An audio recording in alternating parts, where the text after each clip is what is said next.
નમસ્કાર દર્શક મિત્રો, દિલોક સત્તા શોમાં આપણું સ્વાગત છે. જેમ આપણે સૌને ખબર છે કે ભારત અને પાકિસ્તાનની વચ્ચે પહલગામના હુમલા પછી સરહદે તંગદિલી જોવા મળી હતી અને બસ ત્યારથી જ આ બંને દેશો વચ્ચેના સંબંધો વધુ વણસી ગયા છે.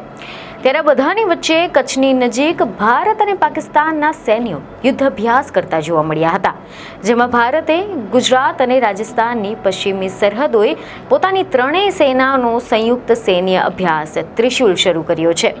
આ યુદ્ધ અભ્યાસમાં પાકિસ્તાનની અડધી પશ્ચિમ સરહદ, પાકિસ્તાનના સિંધ પ્રાંત અને ભારતના ગુજરાત રાજ્યની વચ્ચે આવેલા સરક્રીક ક્ષેત્રથી લઈને અરબ સાગરના ક્ષેત્રનો સમાવેશ થાય છે. અહીંયા ભારતીય નૌકાદળ, હવાઈ દળ, ભૂમિદળ સાથે વ્યાપક રીતે સંયુક્ત અભ્યાસ કરી રહ્યા છે. જોકે સુરક્ષાના નિષ્ણાંતો આને ઓપરેશન સિંદૂર પછીનો સૌથી મોટો યુદ્ધાભ્યાસ ગણાવી રહ્યા છે. પરંતુ ત્યાં જ બીજી તરફ પાકિસ્તાની નૌકાદળે પણ 2 નવેમ્બરથી લઈને 5મી નવેમ્બર સુધી ઉત્તર અરબ સાગરમાં નૌસૈનિક યુદ્ધાભ્યાસ શરૂ કર્યો હતો. એટલે કે એક જ સમયે બે દેશોના યુદ્ધાભ્યાસ જોવા મળ્યા હતા અને બસ ત્યારથી જ ભારત અને પાકિસ્તાનની સેનાઓ એક જ સમયે યુદ્ધ કવાયત કેમ કરી રહ્યા છે તેવા પ્રશ્ન થવા લાગ્યા છે. હવે આપણે સૌ પ્રથમ જાણીશું કે ભારતની આ ત્રિશુલ કવાયત શું છે.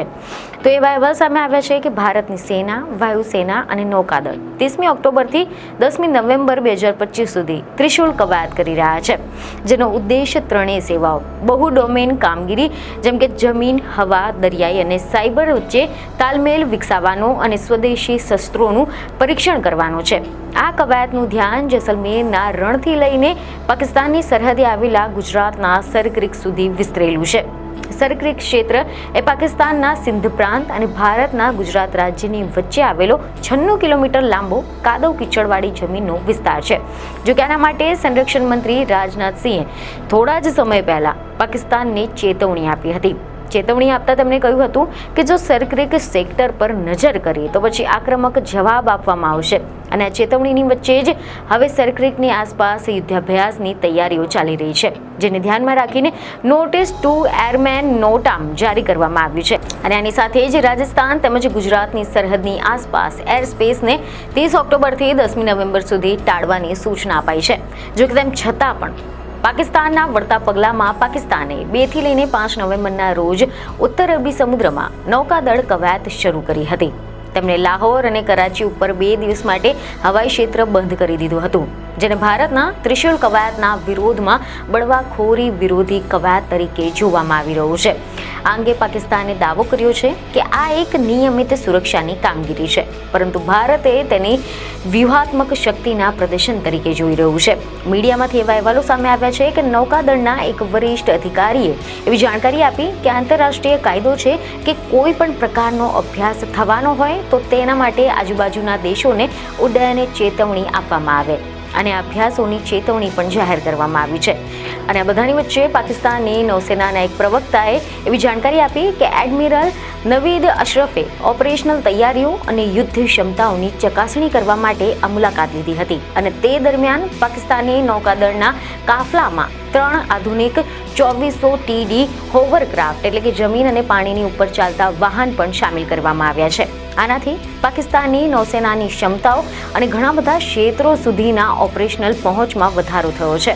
પાકિસ્તાની નૌસેનાના પ્રમુખે પોતાના સંબોધનમાં જણાવ્યું હતું કે સરક્રીકથી લઈને જીવાની સુધી તેઓ પોતાના સાર્વભૌમત્વ અને સમુદ્રી સરહદોની 1 ઇંચની સુરક્ષા કરવાનું જાણે છે. અને પાકિસ્તાની નૌકાદળની ક્ષમતા એ સમુદ્રથી લઈને તટો સુધી તેમના અતૂટ મનોબળની જેમ જ મજબૂત છે. પાકિસ્તાને 2થી લઈને 5 નવેમ્બર સુધી જે થનારા નૌસેકના જે અભ્યાસ હતા તેના માટે શનિવારે એલર્ટ જાહેર કર્યું હતું, જેમાં તમને જણાવ્યું કે આ અભ્યાસમાં યુદ્ધ જહાજો હવામાં અને સમુદ્રની નીચે લગભગ 6000 વર્ગ કિલોમીટર ક્ષેત્રમાં ફાયરિંગ અભ્યાસ કરશે. અભ્યાસ દરમિયાન આ ક્ષેત્ર સંકલિત દેખરેખમાં રહેશે. જહાજોને અભ્યાસ ક્ષેત્રથી દૂર રહેવા માટે ચેતવણી આપવામાં આવે છે. તો બીજી તરફ ભારત પણ પોતાની પશ્ચિમી સરહદે ત્રિશુલ નામનો સૈન્ય અભ્યાસ કરી રહ્યું છે, જેમાં ભારતના ગુજરાતને પાકિસ્તાનના સિંધ પ્રાંતથી અલગ પાડનાર સરક્રીક જે ક્ષેત્ર છે તે પણ સામેલ છે, જેમાં દક્ષિણી સૈન્ય ટુકડી, પશ્ચિમી નૌસેનાની ટુકડી અને દક્ષિણ પશ્ચિમ હવાઈ દળની ટુકડી આ અભ્યાસમાં ભાગ લઈ રહી છે.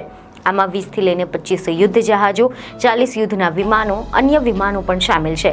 આ સૈન્ય અભ્યાસ ખૂબ જ મોટા પાયે કરવામાં આવી રહ્યો છે, જેમાં લગભગ 20,000 સૈનિકો ભાગ લઈ રહ્યા છે. આ અભ્યાસમાં માત્ર ભૂમિ દળ જ નહીં પરંતુ હવાઈ દળ અને નૌકાદળના એડવાન્સ વિમાન જેવા કે રાફાલ તેમજ સુખોઈ 30 અને નૌસેનાના આધુનિક યુદ્ધ જહાજો અને સબમરીન પણ સામેલ છે. જોકે એવા અહેવાલ છે કે ઘણા બધા વિશ્લેષકોનું માનવું છે કે ઓપરેશન સિંદૂર પછી ભારત પાકિસ્તાનને એ બતાવવાની કોશિશ કરી રહ્યું છે કે તેની સેના સંપૂર્ણ રૂપે તહેનાત અને તૈયાર છે. જોકે એક પણ અથડામણનો કશો જ સંકેત નથી, તેમ છતાં પણ આ અભ્યાસ એક સંદેશો આપવાની કોશિશ જરૂર કરી રહ્યું છે. આ અભ્યાસના 2 હેતુ છે. પહેલો કે ભૂમિદળ, નૌકાદળ અને હવાઈ દળની એક સાથે કામ કરવાની ક્ષમતા વધારવી, અને બીજો કે સેનાનું એક સંકલિત નેટવર્ક બનાવવાનું છે. આની હેઠળ ભારતના હવાઈ અને સ્પેસ સંસાધનોને જોડવાનો પ્રયત્ન કરવામાં આવી રહ્યો છે. જોકે આ અભ્યાસ દર વર્ષે કરવામાં આવે છે, પરંતુ આ વર્ષે મે મહિનામાં થયેલા ઓપરેશન સિંદૂર પછી આ એક ખૂબ જ એડવાન્સ અભ્યાસ છે. જોકે આ સિવાય એવા રિપોર્ટ સામે આવ્યા છે કે યુદ્ધ અભ્યાસ અને મિસાઇલની ટેસ્ટિંગ પર નજર રાખતા આંતરરાષ્ટ્રીય નિષ્ણાંત ડેમિયન સાયમને સોશિયલ મીડિયા પ્લેટફોર્મ પર એક પોસ્ટ મૂકી હતી, અને આ પોસ્ટમાં તેમણે એવું લખ્યું હતું કે પાકિસ્તાનને હવે એ ક્ષેત્રમાં ફાયરિંગ અભ્યાસ માટે નૌકાદળના નૌકાવહન એટલે કે નેવલ શિપિંગની ચેતવણી જાહેર કરી છે, જ્યાં ભારતે પોતાની ત્રણેય સેનાઓના ચાલી રહેલા સૈન્ય અભ્યાસ માટે હવાઈ ક્ષેત્ર અનામત કર્યું છે. આ એ જ ક્ષેત્ર છે જ્યાં ભારતે પોતાની સેનાના સંયુક્ત અભ્યાસ માટે 2 અઠવાડિયા માટે હવાઈ ક્ષેત્ર અનામત કર્યું છે. ભલે અભ્યાસનું ભૌગોલિક ક્ષેત્ર એકબીજાના અભ્યાસ ક્ષેત્રમાં આવતું હોય, તેમ છતાં પણ આ બંને પક્ષો વચ્ચે કોઓર્ડિનેશનને સુનિશ્ચિત થશે કે પછી કોઈ પણ ઘટના વગર પ્રોફેશનલી કામ થઈ જાય.